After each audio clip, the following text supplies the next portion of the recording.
Good evening, everybody. Thanks for taking the time out of your busy schedules to join TCSL tonight. I'm Matt Tiano, CEO of TCSL, and happy to share that we have schedules on the way for the summer season that are going to come out on Monday, March 18th. So we've done these webinars now probably 3 or 4 years in a row, and the reception has been positive, and we're going to continue doing them moving forward. The purpose of these is just so that everybody can hear directly from us in terms of how schedules are built, reschedule process, rules, postseason questions. It is a webinar, so the Q&A function is available to you. What we typically do is we answer questions as in real time as possible. We'll try to get to as many as we possibly can, and we'll go from there. Again, thanks for joining, and we're excited to get the summer season kicked off in just a couple days. Somebody asks, I can't see anybody else. It is a webinar, so everybody's not on camera. So it's not just you.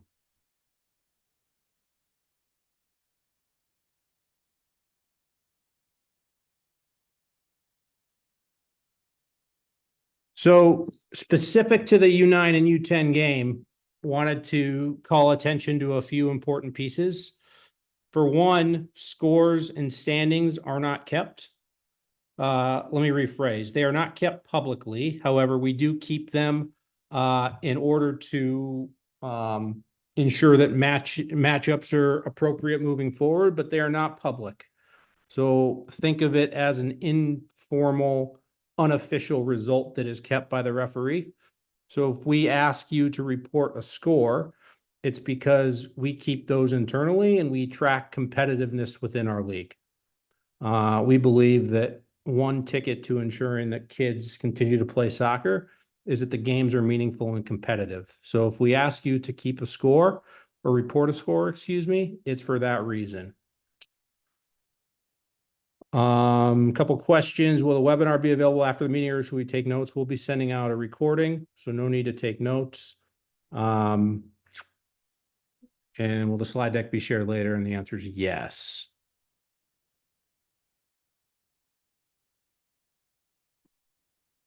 So the U9 and U10 game, purely developmental soccer. We want the players to return the next season. We want them to have fun. To that end, we think that understanding the rules of the game and having as consistent a environment as possible from a rules standpoint is important to the enjoyment of the game. We encourage coaches to meet with the referees. The referee likely only be one before the match. You can cover things like execution of the build outline. If you don't know what that is, I'll cover it in just a second. Rules. We are incorporating a rather large rule change into the U9 and U10 experience that I'll cover in just a second. And then, sportsmanship and the environment are very important at these ages. So we ask that coaches specifically do their part to manage the overall environment. If something doesn't seem quite right, or it doesn't seem like it necessarily matches the what you would expect or what's normal at a soccer game of a U9 or U10 year old, step in and do something about it. But sportsmanship and the environment, like I mentioned, is very important at these ages. I'd like to go back just really quick in terms of a rather large rule change that we're incorporating this summer season and beyond. So previously, free kicks at U9 and U10 were all indirect. So no matter what the offense was, in order for there to be a goal scored, the ball would have had to touch another player. We are now transitioning to having free kicks follow the normal rules of soccer. And part of this is ensuring that the referees are on the same page. That's a major component of it. So we've met with the state referee committee, and we're going to have some email campaigns targeted to referees to ensure that they are aware of this change. What this means, and without going too far into the weeds, it could be its own presentation. But there will now be direct free kick offenses and indirect free kick offenses. Okay. For example, a handball is always a direct free kick offense. Okay. All fouls are generally a direct free kick offense. And then when you talk about an indirect free kick, such as a dangerous play or goalkeeper infractions, those will be indirect free kicks. A direct free kick offense that happens inside the penalty area will now result in a penalty kick. Before, if an indirect free kick, or excuse me, if a foul occurred in the penalty area, it would be an indirect free kick, and you'd have, 7 or 8 players along the goal line, and then the player would shoot it. It'd be the most dangerous play in soccer. So we've modified this to hopefully have a better understanding and a more consistent experience. We also know that previously this was not implemented correctly across the board. So we think by having a more consistent approach that we will hopefully create a more consistent experience. Okay. And we'll send out more details to coaches as we get closer to the season, but wanted to at least raise the issue right now that we've gone in this direction, and we've sought a ton of feedback from our members relative to this rule change, and we're pleased to report that we're moving forward with it.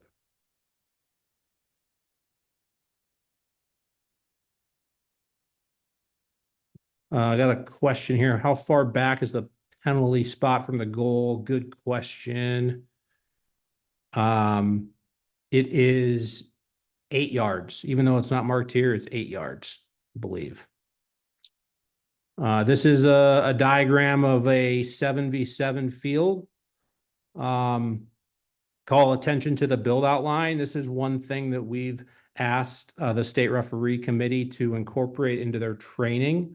For those of you that aren't familiar with what a build out line is, it's ultimately whenever the defending team is in possession of the ball, either in terms of a goal kick or the goalkeeper is in possession, the defending team must retreat to allow for the team that's coming out of that area, the defending team, to build from the back.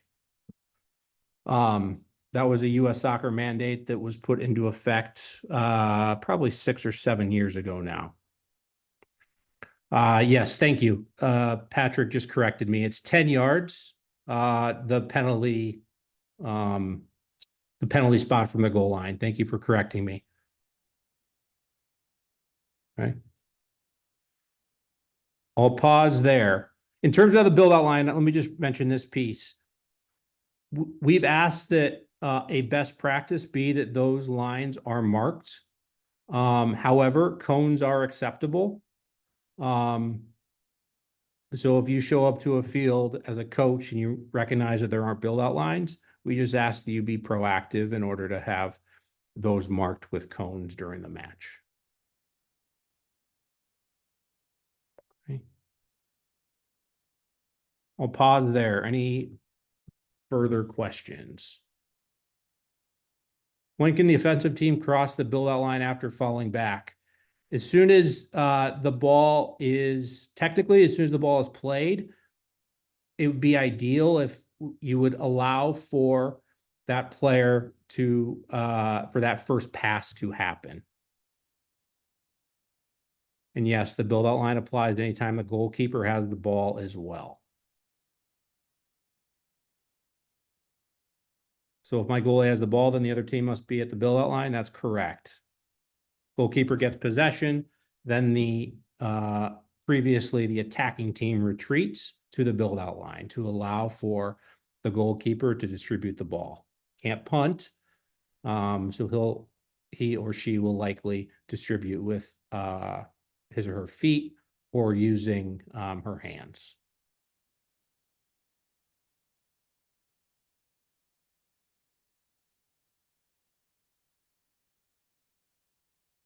Peter has a good suggestion. Can you include a distance for the build out line in your diagram? It would help the Parks and Rec departments when they line the fields.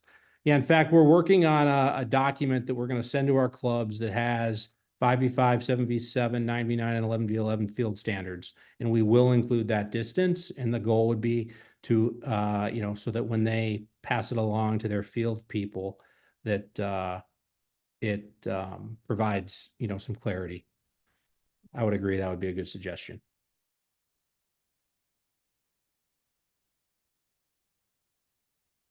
Any other questions on the specific rules in the U9 or U10 game? Well, those rules apply to tournaments. They should. Yeah, this is a U.S. soccer mandate, which means that U.S. soccer expects all member organizations to follow these rules.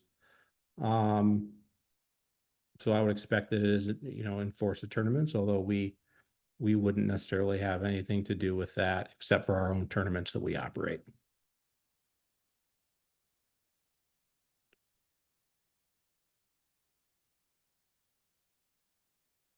Is the build out line also for offside? So that's a good clarifying question. Offside is only in effect build out line and beyond. And yes, offside is in effect at U9 and U10. However, the practical reality is that there's two pieces. One, generally, there will only be one official in the center for U9 and U10, U9 and U10 games. And then two, the practical reality is that official is generally probably on the younger side. Okay. So offside is in effect, but I just like everybody to know that the execution of calling offside might not be perfect.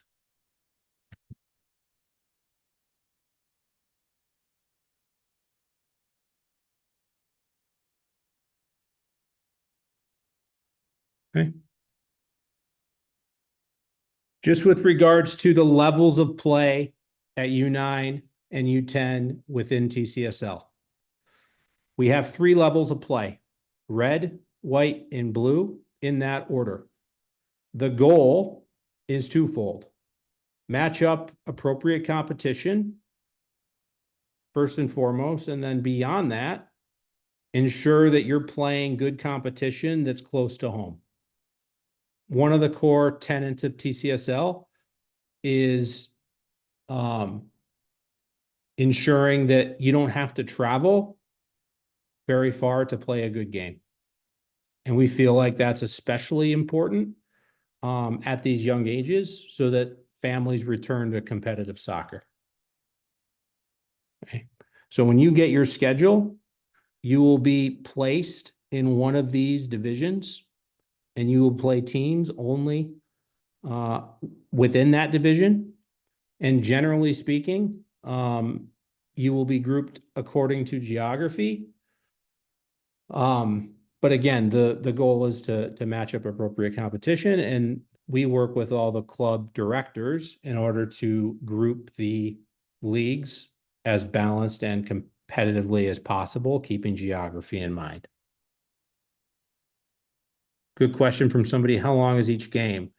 U9 and U10 league games are 25-minute halves. Okay, you factor in a 10-minute halftime. Each game is about an hour. Josh asked a good question. Red's the highest level. That's correct. So there's red, white, and blue.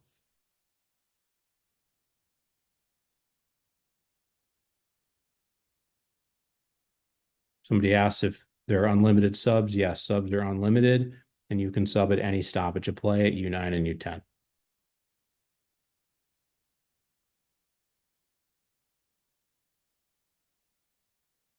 Okay.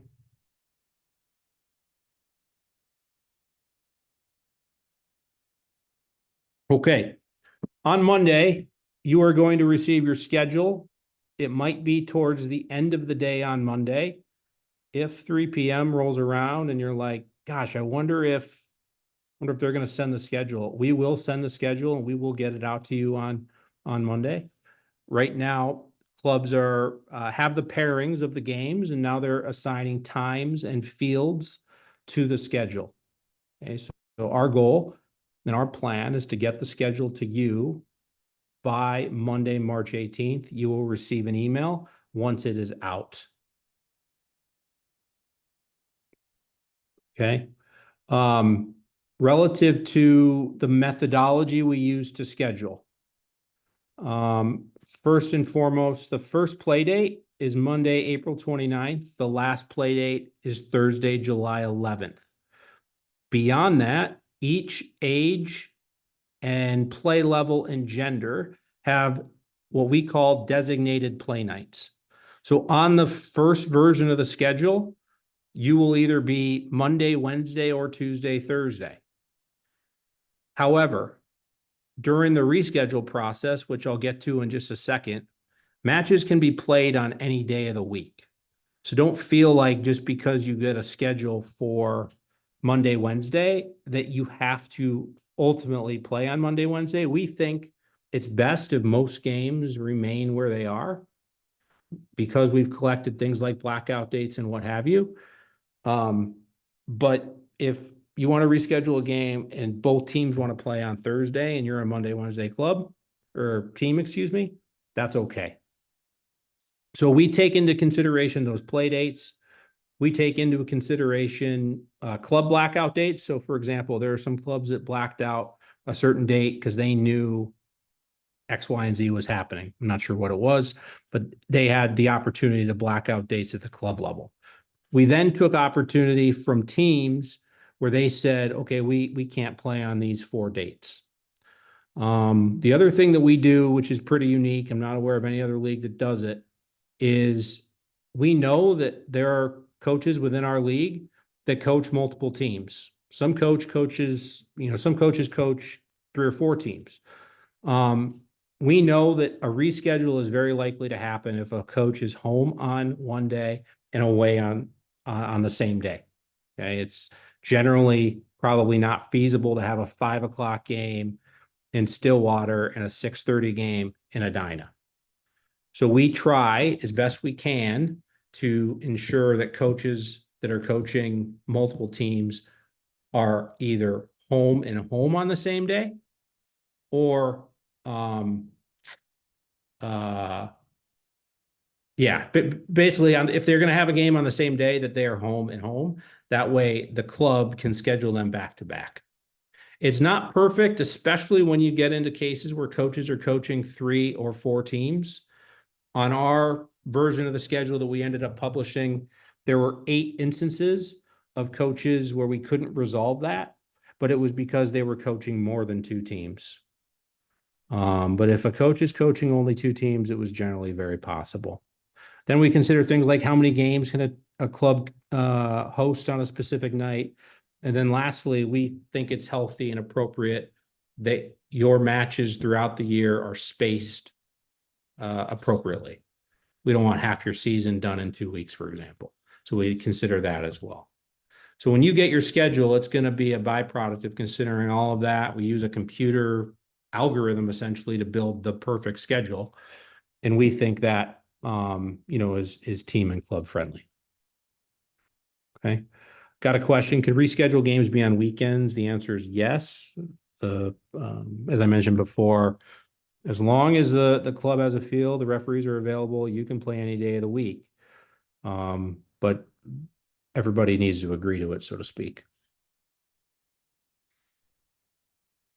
I'm gonna go back to this slide really quick. I had a question: how is skill rated to determine red, white, and blue? The clubs ultimately place their teams where they feel like they will get the most competitive and developmental experience. Okay. Somebody asks, are red and yellow cards implemented? The answer is yes, although the practical reality is that the number of red and yellow cards that happen at these ages are very, very rare.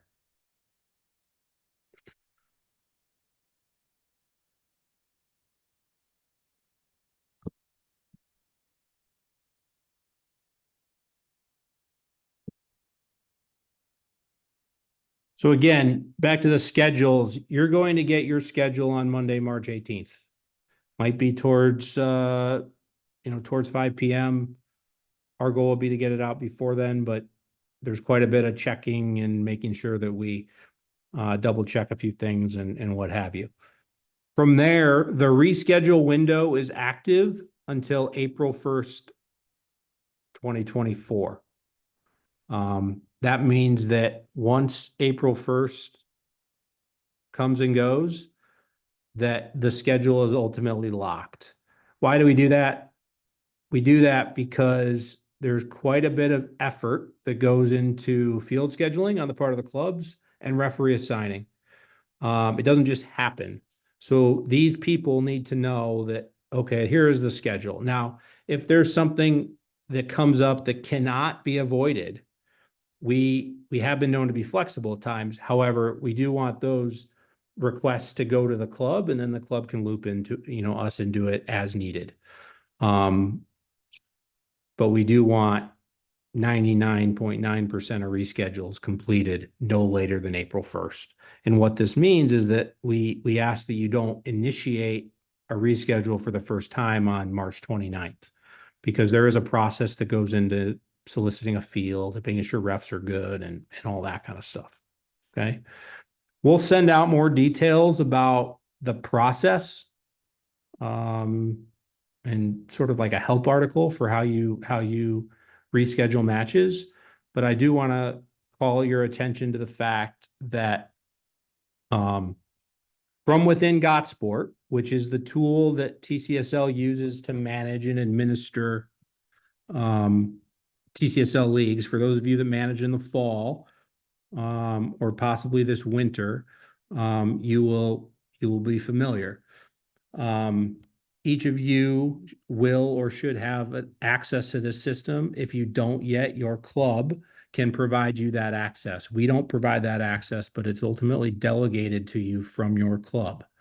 But relative to the reschedule process, we ask that you chat and communicate with your opponents from within the system. I know it's tempting to take it outside and text other people and maybe email and what have you. But when we are asked to, intervene or mediate a situation or provide some support, it helps to have the full thread of communication. Okay, here's just an example of a few screenshots for how this will work and what it will look like. Don't feel like you have to memorize this or know how you do this right this second, but just know that the reschedule process is initiated and managed through GotSport. Okay.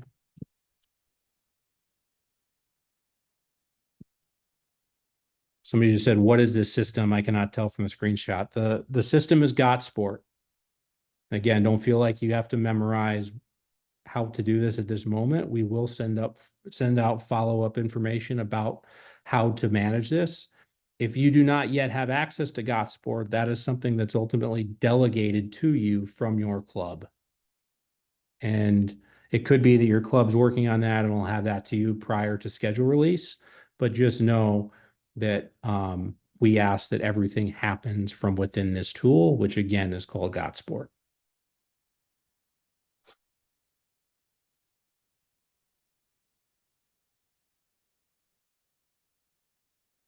Any more questions on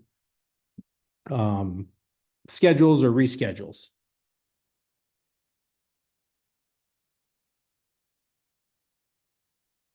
Okay.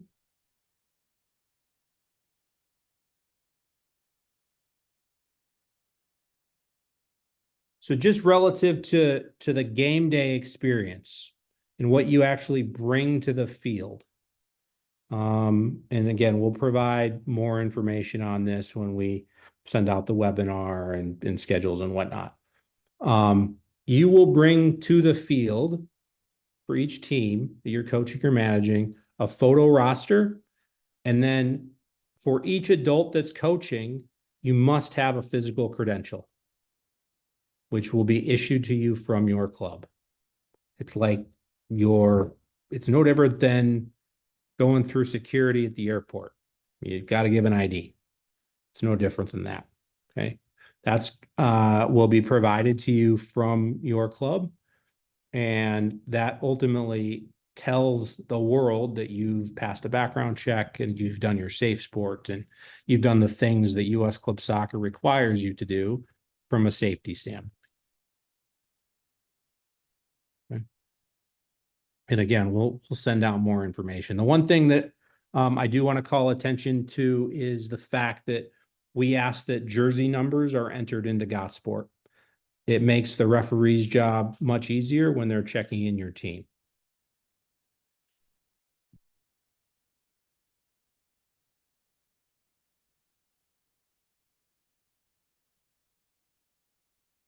The other thing we do is we publish the colors that TCSL member clubs have agreed to wear at home. So while it's best practice to always bring two sets of uniforms, this should help you plan. So if you're going to Blackhawks, for example, they're going to wear black, it looks like, according to this diagram. You can wear something light. It's always good to have a second option just in case.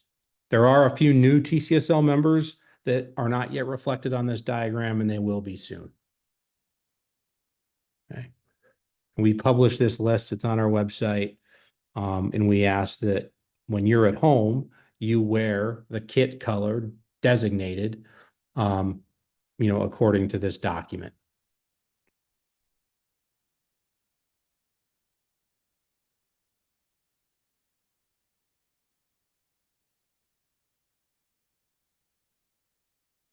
Excited to announce that we're bringing back the sideline project for a third straight year. For those of you that have been around previously, you know that this is a short course, an informational product that has been extremely well received in our marketplace. It's basically an effort to raise awareness around the game day experience. And over the last several years, thousands of parents have completed this, and it's something we're very proud of because we think it's raised the level in terms of the overall experience, and I think it's raised awareness around a key topic in terms of the health of youth soccer. More information is going to come out when this is available. What we ask of each coach and manager is that you share it with your groups of parents. And what we've done and what we'll continue to do is we'll have a contest between TCSL member clubs in terms of completion rates amongst their parent groups. Okay. For those of you that have taken it before, it will not be the same course. It'll be sort of a refresher type of thing, but there will be some new themes that are explored as well. It won't take longer than 15 or 20 minutes. And, that's one thing we've been fairly outspoken about. We know everybody's busy. It's something that can be completed in one sitting, and it's something that we feel is meaningful. So we ask that when this comes out, and you'll receive notice when it does, that you share it with your parent groups.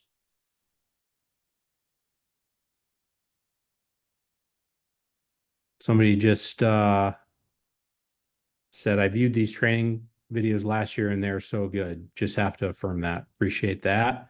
And we're hoping that last year, I think we had 5,000 parents completed, if I recall. So our goal this year would be obviously to surpass that. And we need, we need your help to that end.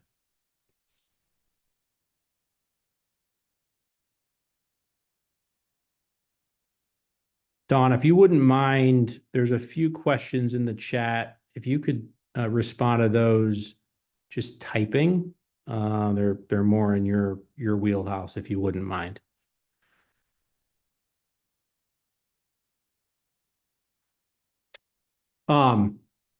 One aspect of TCSL that allows for some flexibility is what we call the club pass.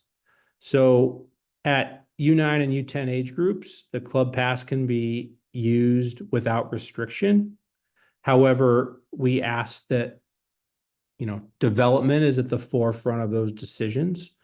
What it is ultimately is the ability to utilize players from other teams, yet within your own club, to supplement rosters.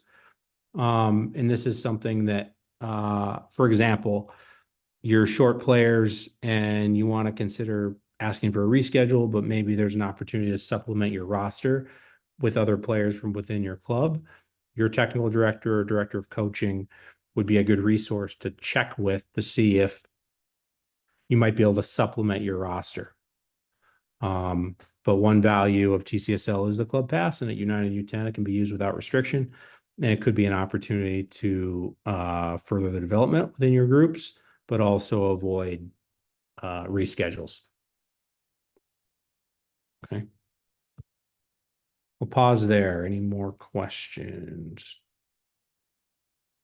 Do managers get a report of who has attended? That's regarding the sideline project. We have shared that with club leaders. So whether it be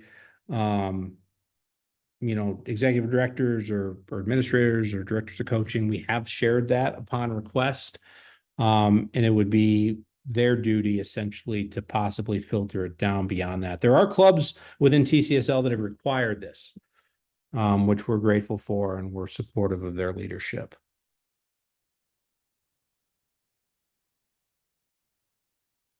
Can you use the club pass across different levels like red, white, and blue? The answer is yes. So while we do have some common sense, I'll call them common sense restrictions in place at U11 to U19, they can be used without restriction without restriction at U9 and U10. However, we ask that there's some common sense protocols in place.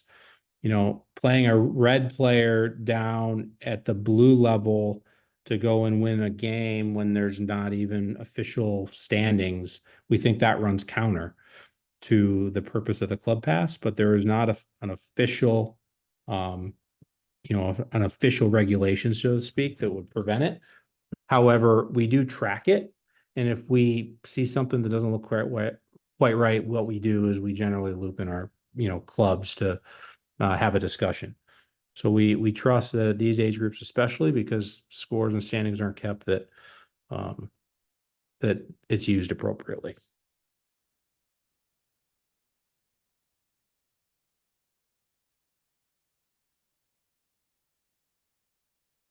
Okay, referees. So a lack of officials, in our opinion, is the largest threat to the game. I take that one step further, that a lack of good officials is the largest threat to the game.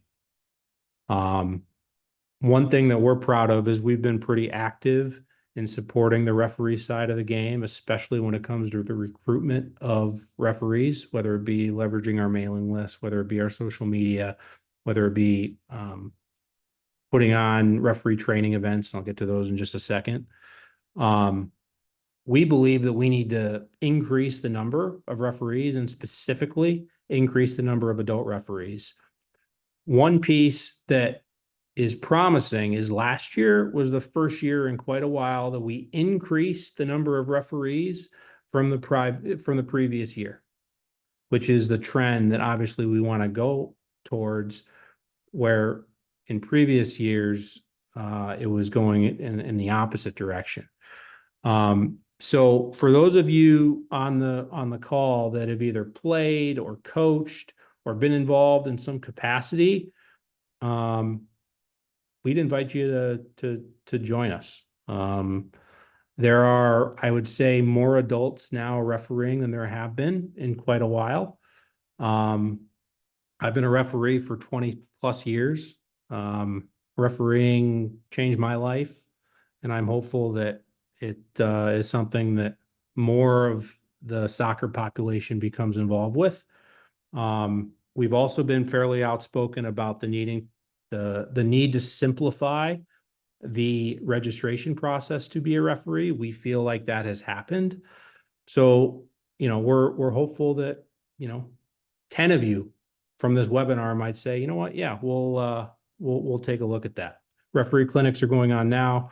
We've also been very supportive of training, whether it be field sessions in April or what you see here. We've ran a couple shadow events where brand new referees actually have a mentor for the full game. We think, especially at U9 and U10, if we can get more referees comfortable in the middle, in the center of a U9 and U10 game, the experience is better. And again, it comes back to the experience. If the kids have a good experience U9 and U10, they'll come back the next year. And we think referees have a big part of that to facilitate a fair experience. So again, my pitch to each of you is you consider it. That's all. Somebody asked me a question: how did refereeing change your life? Without going into too much detail, I don't think I'd be in this position without refereeing, to be honest. It opened up doors for me, whether it be climbing the ladder. I've done Division I college. I've assigned referees for 20 years. It led me to places I know I wouldn't have been without it, including leading TCSL. So I think I can comfortably say it has changed my life, but also as a younger person, it taught me responsibility, accountability, and how to manage a game and how to manage situations. So somebody else said a couple examples of referees shadowing at U8-5's tourneys recently have been great. Love to see a lot of new young officials getting started. Yeah, thanks. Appreciate that.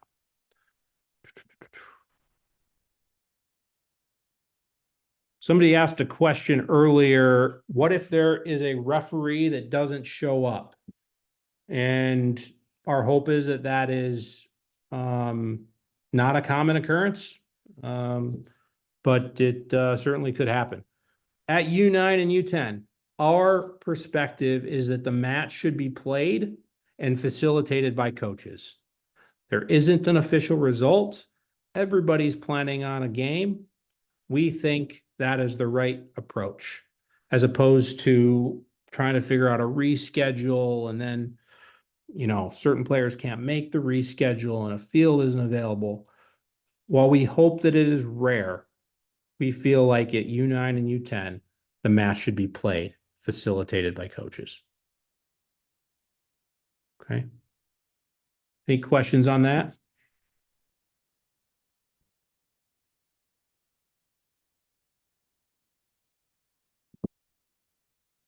Postseason. So for a number of years, actually ever since we were founded, we've ran a summer end of the season celebration for U9 and U10 teams in the form of a summer festival. This year it'll be at Kingston Park in Cottage Grove.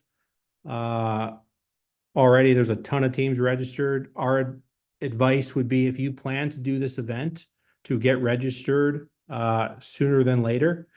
Everybody plays three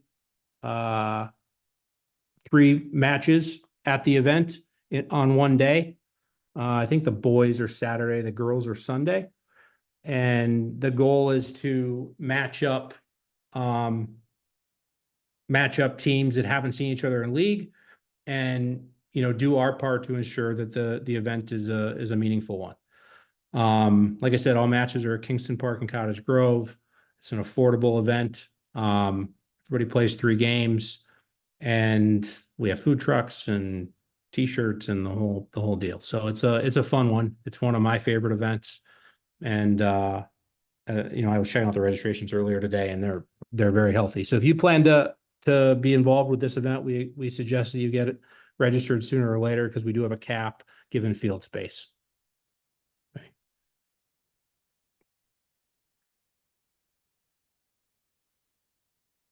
Sony asks, if we have already registered, can we assume we are in and accepted for this? That's correct. And we'll start accepting teams formally in the next couple days, but that's a formality. There more teams will be played in Shakopee, or when will we know if that location changes?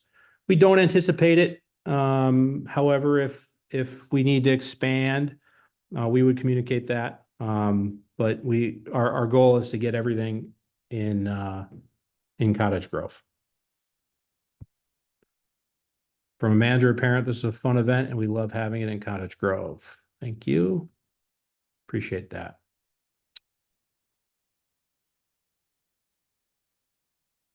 So that's what we had to share tonight. March 18th, Monday coming up, and the reschedule period begins, and expect to hear more from us relative to some of the links and more details, help articles and what have you that we'll share with you. But I'm happy to take any additional questions that anybody has.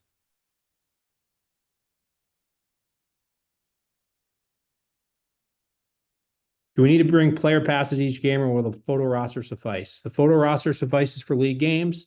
Just the staff members or the coaches need to bring a physical pass. Good question. No punting and no headers at this age. That's correct. That hasn't changed.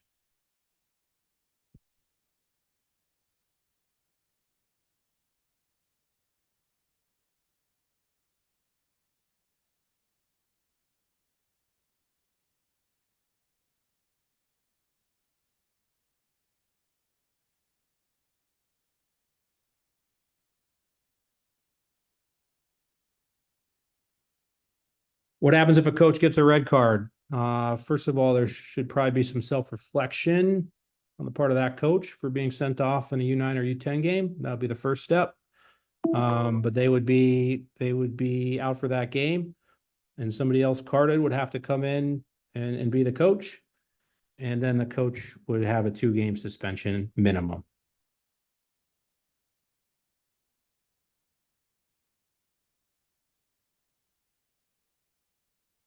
Somebody asks, is there a cost for April through June? That would be something that you would probably want to ask your club. We charge league fees to the clubs, and the clubs generally have fees for the families.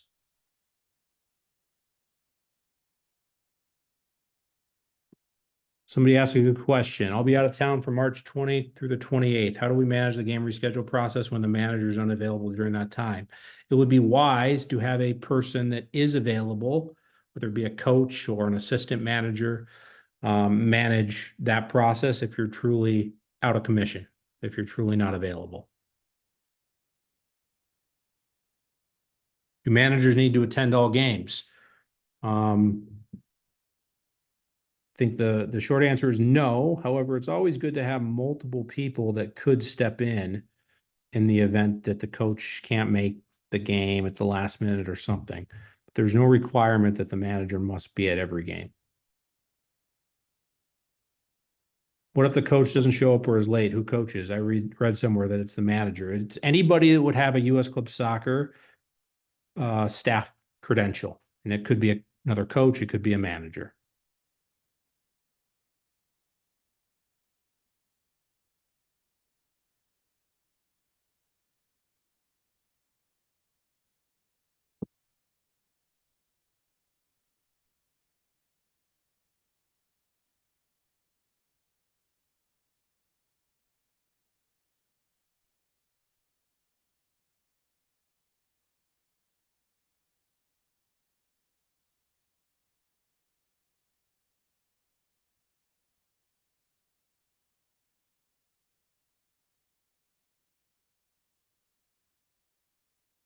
Any further questions?